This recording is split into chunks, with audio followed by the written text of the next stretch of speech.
সালাতে দোয়া কবুল হয়। সালাতে দোয়া কবুলের তিন জায়গা। একটা হচ্ছে তাকবীরে তাহরিমার পরে আমরা সানা পড়ি না, আমরা তো একটা পড়ি।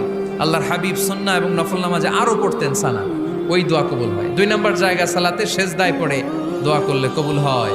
আকরাবু মা ইয়াকুনুল আবদু মির রাব্বিহি ওয়া হুয়া সাজিদ ফাকসিরু ফীহি দুআ। বান্দা যখন সেজদায় লুটিয়ে পড়ে, বান্দা আল্লাহর সবচেয়ে কাছে চলে যায়।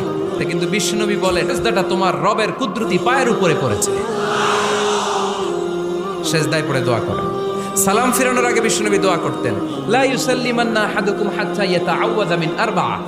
আল্লাহর হাবিব বললেন, চার জিনিস থেকে পানাহ না আছে আমার কোন উম্মত যেন সালাম না ফিরায়। তারা যেন পড়ে, আল্লাহুম্মা ইন্নী আউযু বিকা মিন আযাবিল কবর, আউযু বিকা মিন আযাবি জাহান্নাম, আউযু বিকা মিন ফিতনাতিল মাহইয়া ওয়াল মামাত, আউযু বিকা মিন ফিতনাতিল মাসিহিদ দাজ্জাল। আল্লাহ কবরের আযাব থেকে বাঁচাও, আল্লাহ জাহান্নামের আগুন থেকে বাঁচাও, আল্লাহ জীবন